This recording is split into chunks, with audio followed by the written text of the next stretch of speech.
MD and Co-Head Investment Banking at HSBC Capital Markets India Private Limited. Post the presentation, we welcome questions. One small request while asking questions to the Q&A to please mention your media house and name before proceeding with the question. I would now like to invite Mr. Pratish Kandoy from ICICI Securities to initiate the proceedings, please.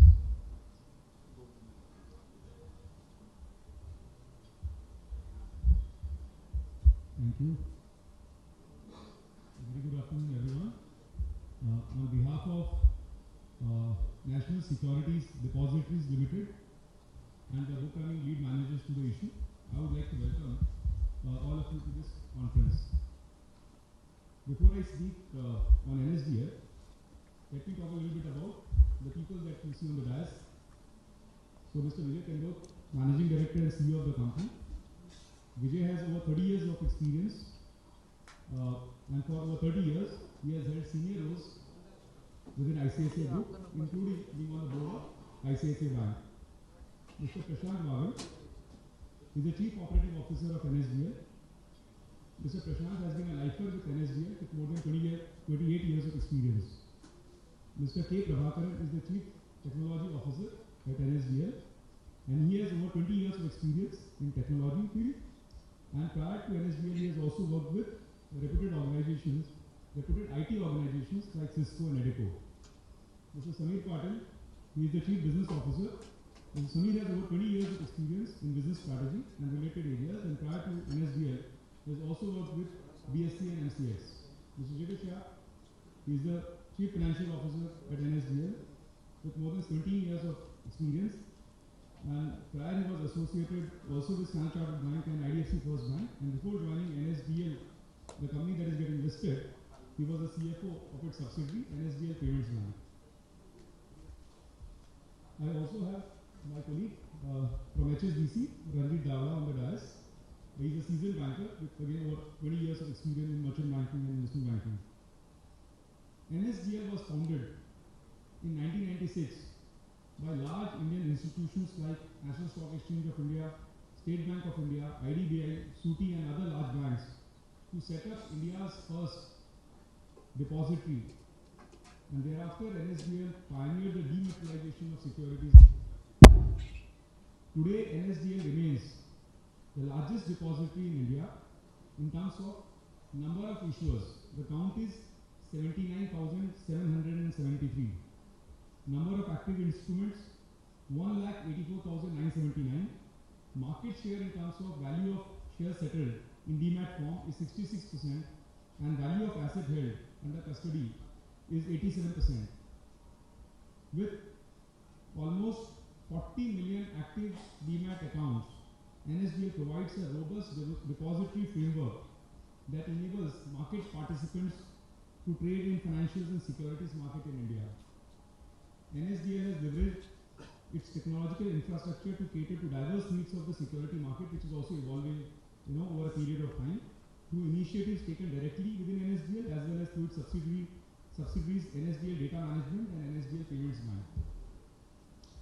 NSDL has a distinguished board, giving it a very, very strong and a robust governance framework. The board is chaired by Mr. Praveen Kumar. At SBI, he is the chair of the board. Dr. Madhusudan Sahu, he is the first chairperson of the Insolvency and Bankruptcy Board of India. Mr. Rajat Moona, who is a professor at IIT, and Mrs. Supriya Kumar, who is the member on the Central Council of ICAI, and also the shareholders representative from National Stock Exchange and IDBI. As of March 31st, 2025, NSDL had a standalone operating revenue of 618.6 crores and a PAT margin of close to 44%, and a return on capital was closer to 18%.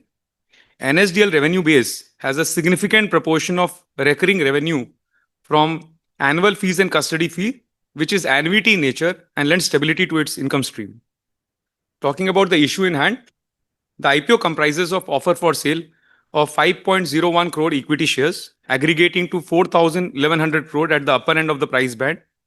The price band is 760 to 800 rupees per share of face value of 2 each. The IPO opens for subscription on 30th July and closes on 1st August. Those were the details of the issue. With this, I will end, and I'll request Vijay to say a few words, followed by a presentation on the company. Thank you.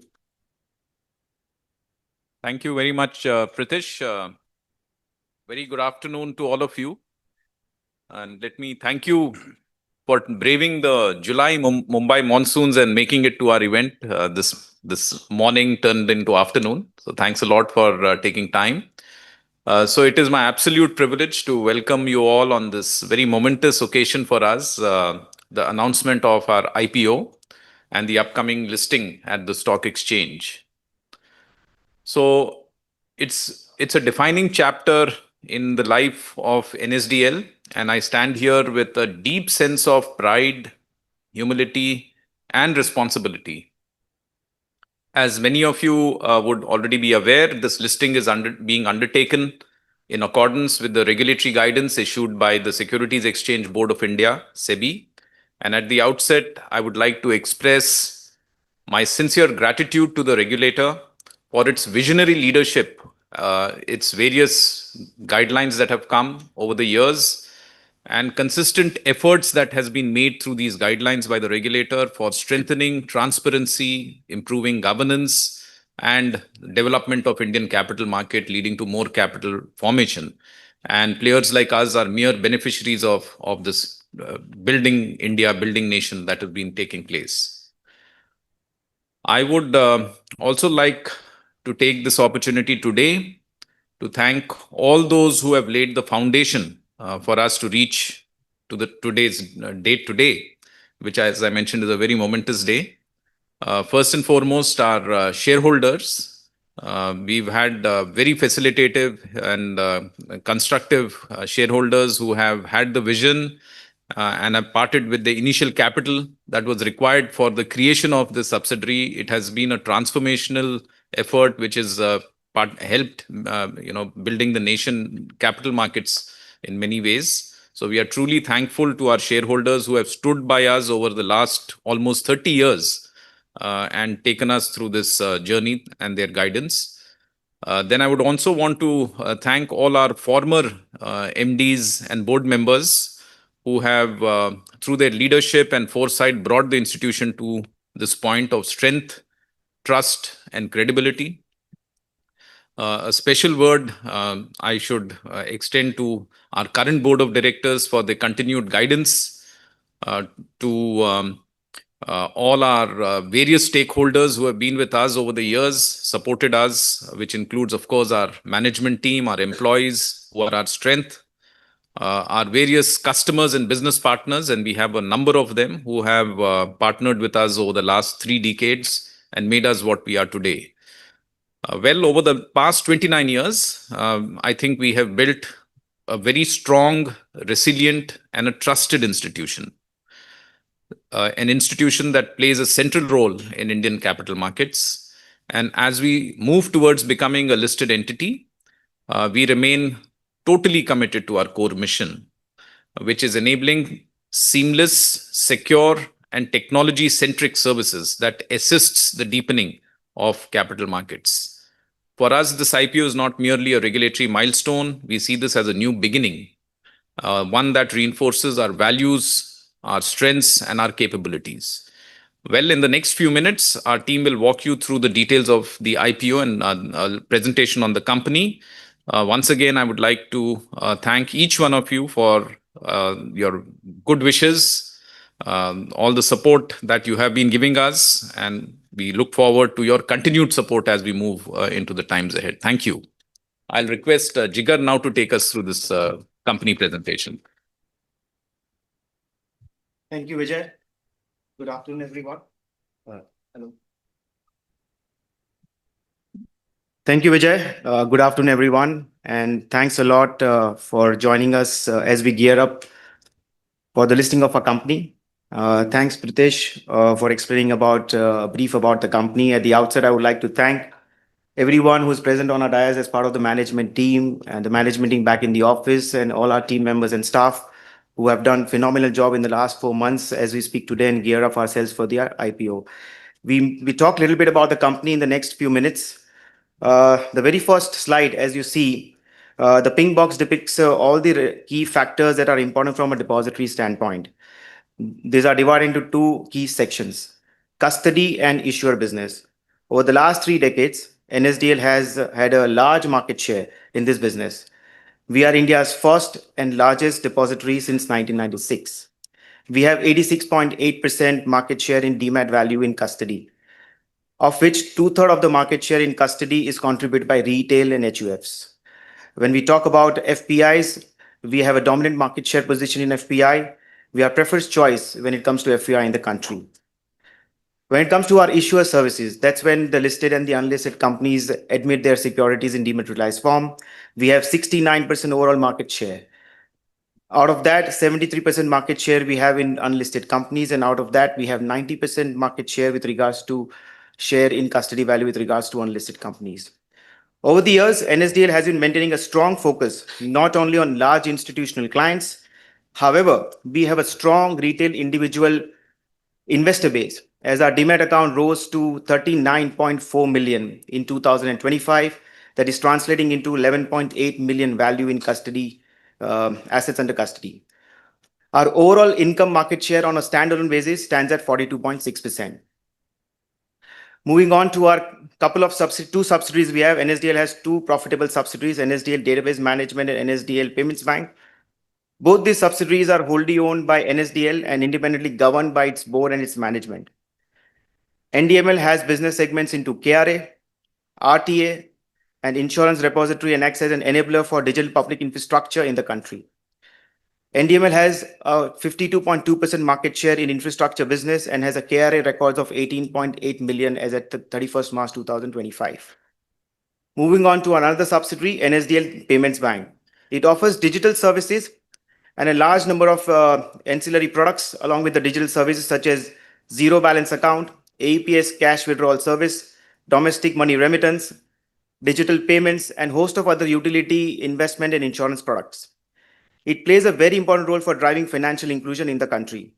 We have rupees 179 crores as customer deposit in FY25, with 1.6 million customers acquired during the year, and we are number 2 when it comes to APS acquiring business. We move on to the next slide. So we talk about a little bit about our key strengths and our overview of our business, our depository business. We are a SEBI-registered market infrastructure institution acting as key enablers in Indian capital market. We have a strong market share in various segments of our business. As you see on the right-hand side, we have a lion's share of the market in unlisted issuer space. 73,486 companies have admitted their securities with us. We have a large share in custody business, rupees 464 trillion in custody value. We are opening on an average 15,320 accounts on a daily basis. When it comes to operational revenue per account, we have a higher share of revenue that is standing at rupees 156.8 rupees per revenue per account, and along with the higher share of operational revenue, we have a stable recurring revenue mix of 42%, which means 42% of our revenue is recurring and 58% of our revenue is non-recurring. We offer a wide range of service by leveraging technology. To list few, we are among the first to introduce distributed ledger technology, a blockchain-based platform for security, debenture, and covenant monitoring. We introduced electronic voting services that helps companies to conduct an annual general meeting. We've launched online platform for primary issuance of commercial paper. These are the few technology initiatives that we have taken in the past. We are reporting consistent growth in revenue, as you can see on the bottom of the chart, along with a stable margin profile, a consistent increase in EPS and net worth. We are a debt-free company. We are regularly paying out annual dividends to our shareholders. On this chart, we have depicted two timelines. Towards the left, these are key milestones in the last 3 decades initiated by SEBI that has helped Indian capital market to deepen and to foster investor confidence through technology compared to global peers, such as transitioning from T+2 to T+1 and to T+0, making us amongst the fastest settlement markets globally. Towards the right-hand side, these are the initiatives that NSDL has taken over the last 3 decades. Technology has transformed the securities business in India, and NSDL as a depository has played an integral part in enabling this change during last 29 years. We have launched various services, various products leveraging technology. Some of it I've mentioned earlier. To name few again, e-voting, digital LAS, DLT technology that was introduced in 2022. We move forward. This is a chart which talks about our core products. There are 3 tiles onto this slide. The first tile talks about our core depository products. Our core depository products, which talks about as a depository, we are the safekeepers of electronic ledger of securities. We enable demat account openings in the country. The middle layer talks about our engagement platform that we provide to our stakeholders in the ecosystem. Some of these initiatives that we have launched in the past few years through web-based, mobile-based services such as Speedy, Spice, Steady, etc. And on the right-hand side, we have launched a host of value-added products in the last few years. Some of them are demat account validation, introduction of APIs to convert physical form of mutual fund units into a digital form of mutual fund units, covenant monitoring mechanism. These are the few names to list. As we talk about the India growth story, which Vijay mentioned, India's inherent strength, such as large population, growing middle income household, initiative taken by government and regulator to push financial literacy, increasing awareness amongst millennials entering the space for better returns, are benefiting capital markets in India and hence depositories. We believe there is still scope to grow due to following: under-penetration of financialization in the country, under-penetration of equitization in the country, lower participation in demat account. We believe there are more legs to Indian capital market as more participation of retail and savings account holder participate into capital market. For instance, if you see on the chart, in the last few years, there has been rapid growth in demat account, which grew in the range of 25%. More number of companies opting for dematerialization, more number of companies tapping primary market. All these initiatives in the last few years are facilitating capital market and will continue to benefit depository like us, NSDL. Since we are talking about the growth, we will quickly move on to our financials. On a standalone basis, our operating revenue stood at 22.9% between period FY23 to FY25, and our PAT stood at 24% in the same period. Our standalone PAT stood at 321.6 crores as at 31st March 2025. Our PAT margin remains stable at 44% for FY25. On consolidated basis, between FY23 to FY25, our revenue grew by 17.88% and our PAT grew by 20.88%. Our consolidated PAT stood at 343.1 crores in FY25. With a quick update on financials, this concludes our brief presentation about NSDL, and we open up the floor for Q&A. Thank you. Thank you very much. Thank you so much, sir. One request to everyone to kindly identify your media house name and your name before proceeding with the question. And one more request, if you could please stick to one question at a time. In the interest of time, we will come back to you in the second round, please. Could we have the first question, please?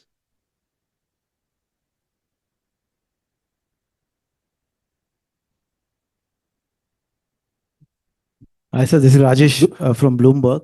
First question is, you got SEBI approval, I think, in October last year. Why it took almost 10 months to launch the IPO? Second, your rival CDSL is currently valued almost 35,000 crore, where your valuation is 16,000 crore, though you have 43% revenue share, market share in revenue. Why is the so difference? Why you are undervalued or CDSL overvalued? Thank you, Rajesh. I think a great set of questions. Yes, we did get our approvals, the observations from SEBI. Thereafter, we simply followed the process, which is laid out by the regulators, and we've been able to complete it as we are standing here today right at the doorstep of the IPO. So it has taken us all the time to prepare and offer a great opportunity for our incoming shareholders. As far as the valuation is concerned, I think, again, regulators have defined a very clear process. We followed the book building process. This process has requires feedback to be taken from investors. The bankers who have done a fantastic job, I think, have given a feedback to us in terms of what they believe could be the valuation. And then this has been presented to our independent directors of the company, who have, after due consideration, approved the valuation, which is available for you to see. Sir, good afternoon. I'm Mehul Dani from FinTech Viz News. How has been your strategy to attract new age IT companies to be your clients in the competitive age? And how do you deploy AI ML in your day-to-day operations? Thanks. Yeah, thank you. Thank you very much. I think there has been an ongoing effort to attract new age companies. I suppose you're referring to new age broking companies. And in that context, we have seen some success in the recent past. I must also say that our approach really to attract these customers is fairly straightforward. We understand that each customer has got a unique requirement. One of the big asks is extensive digitization, smooth experience. So we work uniquely with each of these customers and identify the gaps that trouble them, and using technology build solutions around it, so that our approach can be as customized and as personalized for him as possible. And that's how we've been able to attract. Recently, we've also introduced a first of its kind plan, which is called the Yuva plan. This is something which has been brought out where the settlement charges it has been made zero for people, investors who are below 24 years for a period of 3 years. The idea is to really facilitate more inclusive participation in capital markets particularly by the young investors. I think technology is something that we are looking at in a very important way, because technology is very central. And in the context of that, I can give you several examples in the not so recent past and even deep recent past that we have used technology to come out on an ongoing basis. You would recollect when we had COVID, there was nobody could actually conduct an AGM physically. And then we brought out this concept of e-AGM, which has gone on to become a very compelling proposition in the market. And today it has transformed the way people conduct AGMs, the kind of participation we are seeing in the market. Similarly, we have also come out with another very innovative technology product, which is based on the blockchain model or the distributed ledger technology model. And this has become very popular for debt market instruments. So this is a covenant monitoring platform which has come out. So from our point of view, we keep looking at new technologies, look at the gaps and opportunities, and wherever we feel there is a compelling story and an opportunity, and we see there are so many opportunities as the Indian capital market grows, we'll keep embracing that. Fortunately, we have well endowed in terms of capital, so we have sufficient resources to finance this. This is Ben from the New Dennis Plus. Thank you. Could you just share how much IDBI and NSE will retain post IPO, and are any of the investors exiting through the IPO? Yeah. So as probably was explained, and I'll explain it in a summary, the size of this IPO is brought out in the DRHP, so I'd request you to have a look at it. The post-selling share holding of the two institutions, I think you asked IDBI Bank and NSE, would be at what the regulator caps it, which is 15%. Was there another part to the question? Is anyone exiting completely? No. To the best of my knowledge, the people who are exiting is also listed in the DRHP. Okay. So you can refer, and they would be having their shareholding mentioned thereafter. Thank you. We'll also be taking some questions from the participants who've joined us virtually. Gentle reminder to those participants to please type your questions in the Q&A panel available to you. We'll take a couple of questions from the virtual participants first. So could you throw some light on your business growth over the past 3 years? I think there has been a layout which has been done during the course of that presentation. Between 22 to 25, we saw revenue growth of around 19%. We also saw a profit after tax growth. I'm talking about the depository of about 21%. And for the year ended 31st March, this number came in at about 343 crores. So it's been a growth which has been consistent and strong. Thank you so much, sir. Are there any more questions from the audience here, please?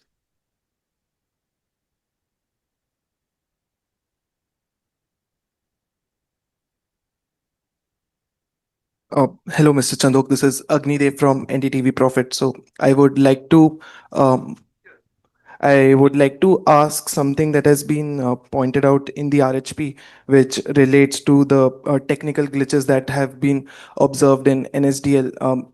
Now, there are 20 instances, the latest 20 listed, but if I start from the calendar year of 2025, there have been 16 instances this year alone, with 44 hours of impact from technical glitches alone. Even SEBI's inspection for the fiscal 25 saw of the IT section saw there were 3 warnings issued and 25 deficiencies were pointed out.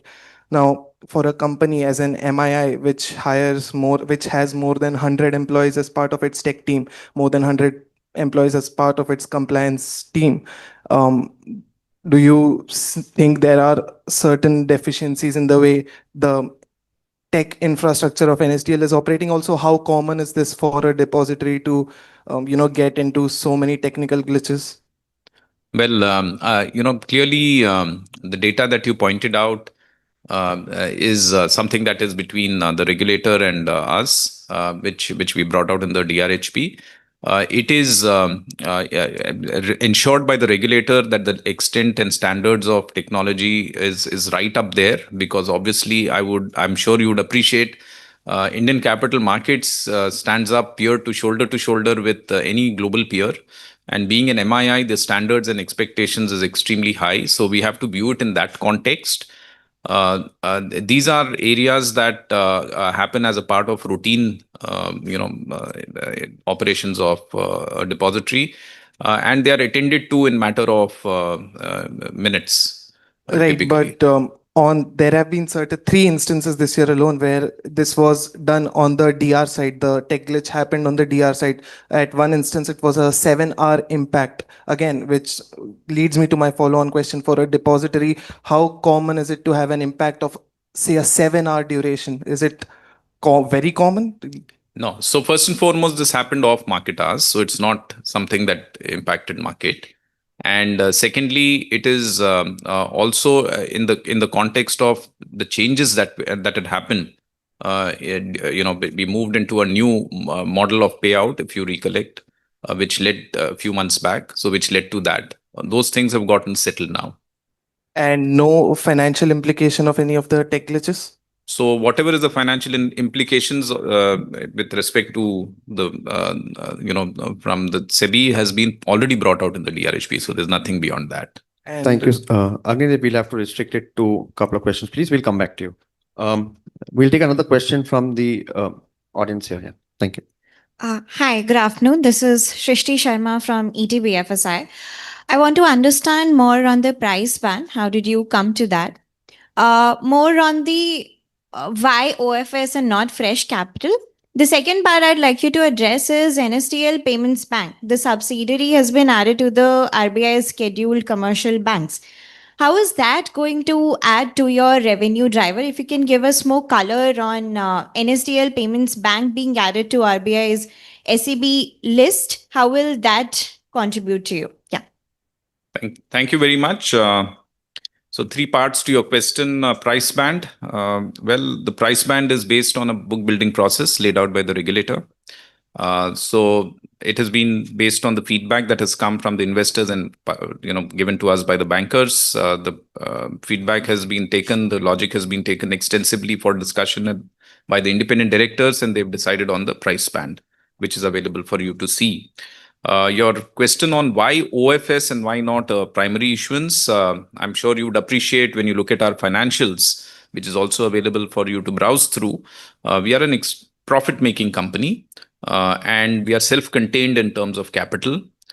So it's a asset-light digital business. So there's no need for funding for the company. It is self-contained. And therefore, there is no primary and no primary need for a primary issue. It is only an offer for sale. And that has also been driven by the need stipulated by the regulator to bring down some of the shareholders who own more than 15%. The payments bank, the third part, I think the way we look at the payments bank, it's a play on it's a digital play. It's a profit-making play. It's a play on inclusion. And as we believe these three things play out, more digitization, more, I would say, inclusion, there is a natural opportunity for us to keep growing. The fact that it becomes a scheduled bank just adds more flavors and features that we can offer to our customers and broaden customer base. So it certainly accelerates, the opportunity in front of us, harnessing that. All right. Thank you. Thank you so much. There are a couple of more questions that have come up from the online audience. I'll just put that forward to the dignitaries. The first question is, how big is the unlisted space for NSDL? Yeah. So thank you. I think we brought it out in our presentation, and that will be that's also being circulated to you. We have a market share of over 70% there, and the total number of issuers is more than 73,000 issuers. Thank you so much. The next question is, could you throw some light on your blockchain initiatives that which have helped the debt market? Thank you. Well, this is a very interesting concept which was introduced about 3 years back. What it fundamentally offers is immutable platform, which is based on DLT, the distributed ledger technology, where the issuer of a instrument, a debt instrument, comes out with the specific instrument and puts it out on that blockchain. There are trustees who are appointed for the purpose of monitoring the covenants. So as you would be aware that whenever an instrument is brought out, there are stipulated covenants and conditions that have to be monitored and ensured that compliance is there on an ongoing basis. So this verification and uploading is done by the trustee, so that on an ongoing basis, the investor is able to get a line of sight on the status of compliance with respect to the covenant stipulated. And that's helped us grow our market share in the debt markets. Thank you so much, sir. Are there any more questions from the audience here?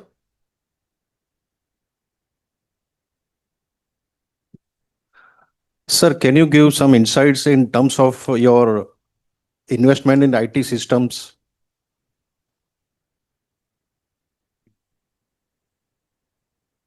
Yeah.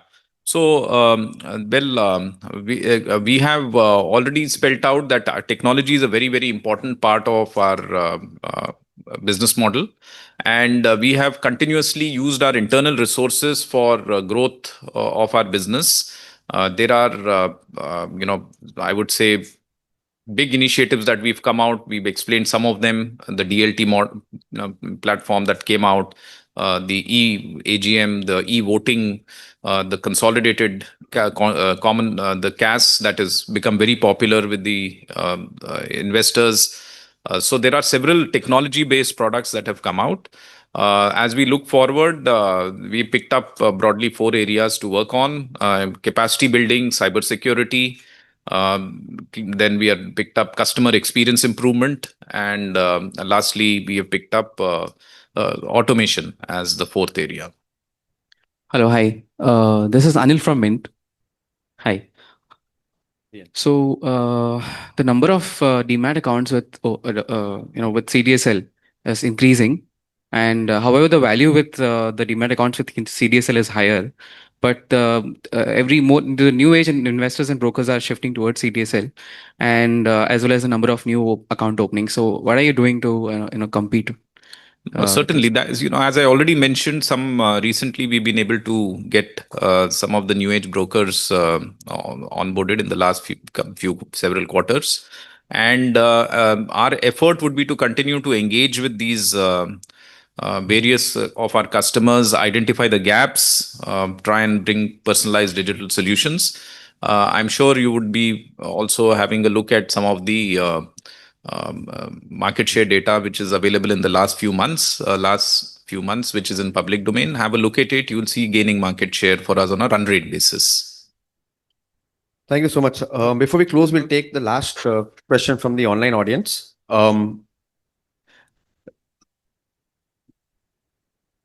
What are the innovations and new initiatives that have been undertaken by the company from COVID till now? If you could throw some light on that. And the second part is, how do you see your digital initiatives spreading the equity culture across rural and semi-urban India? What's the trend that you see there? Thank you. I think that's a great question. I think COVID actually transformed in many ways consumer investor behavior in a big way. And embracing that trend and opportunity, we came out with a slew of products. I probably will highlight three of them, which have been quite significant. One of them is the e-AGM, where we are market leaders. It has transformed the way participation is taking place and also brought down significantly the cost of conducting these initiatives. Investors obviously don't have to travel to the headquarters to attend. They can participate. The smallest of the investors from the remotest of the place can do that. The second one is the DLT, or the distributed ledger technology model. I explained that a few moments ago. I hope that has been sort of captured on record. Also, more recently, in fact, at the esteemed hands of the chairperson of SEBI, we came out with a very interesting product through our app, which is bringing the proxy advisory recommendations on resolutions. Oftentimes, retail investors find it they don't fully appreciate and get the perspectives that may be required around some of the resolutions which companies come out with to the investors. The proxy advisors have been from a reasonably long time doing the analysis and giving their recommendations, but they have been historically available only to the institutional investors. So through this tie-up, these recommendations are now available for the retail investors, and the retail investor can see those recommendations and exercise his final judgment by taking into consideration that data, and then finally take an informed call on e-voting. So these are some of the new examples that I can talk about. Thank you so much. We've got one last question from Business Standard before we move into the closing. You are diluting around 35%, 25%, I guess. Such a large. It's your voice. You can probably speak a little louder. Yeah. Check. Yeah, you are diluting all the shareholders put together, diluting around 25%. So you'll be MPS compliant after the IPO. It is unusual for a company to, sell 25% in the IPO level itself. So any particular reason for that? No, it is just incidental that 25% of the shareholders, if you just see the pattern of shareholding, it came out that way. So that's how it landed up. And also add a point that there is no identifiable promoter anyway. Yeah. So even if the company would have theoretically done a lesser quantum of OFS, we still will be MPS compliant. There is no obligation to, put more equity down the line for MPS compliance. And out of this 25%, 21% is belonging to NSE and IDBI. That is on the back of regulatory requirements. Thank you so much. Thanks, Sundar. I would now like to invite Mr. Ranveer Davda from HSP Capital Markets India Private Limited for the closing remarks. Over to you, sir. Ladies and gentlemen, thank you for coming over and spending your time here to hear the management of NSDL share their equity story. At the outset, Vijay, Jigar, and to the entire management team, thank you very much for taking everyone through this. I'm sure you are extremely energized by hearing this firsthand from the management. as I summarize and close the press meet, I wanted to leave this group with 3 points that clearly highlight the NSDL equity story. One is, and it resonates with some of the questions which came, NSDL is India's first and largest electronic securities depository, right? So it has withstood all the years and been part of the evolution of Indian capital markets. I think second, it has, as we speak on March 25, 39.45 million active demat accounts. So the growth and focus on the demat and active demat accounts is very much there. And it actually reflects 86.8% in terms of value as well. I think the third, which is a statistic which speaks for itself, the assets under custody for NSDL stand at $5.3 trillion. This is against an Indian GDP of $4 trillion, right? So that is the amount of dollars which is managed by the depository, which is a reflection of the IT. With all this at its, at the backdrop, it is extremely well positioned to capitalize on the next phase of, India's financial evolution that we are seeing. On behalf of HSBC, the banks, it's been a real honor for us to be associated with this transaction. I will take the liberty to say that many of us have been in the meetings with Vijay and the management. We are witnessing very strong investor interest. You will see it as the anchor book is publicly disclosed on Tuesday, 29th July. To all of our media friends today, your support in sharing NSDL story is extremely invaluable. Your coverage will help really reach this story to retail and institutional investors who have actually benefited from NSDL and its infrastructure. To summarize, this is an issue of INR 4011 crores, which is entirely a secondary issue. The price band is 760 to 800 rupees a share. There is an employee discount of INR 76 per equity share. The anchor book opens and closes on Tuesday, 29 July, and the main book is open for subscription on Wednesday, 30th July, and closes on Friday, 1st August. With this, we can close the press meet and we continue to look forward to your support for this landmark offering. Thanks.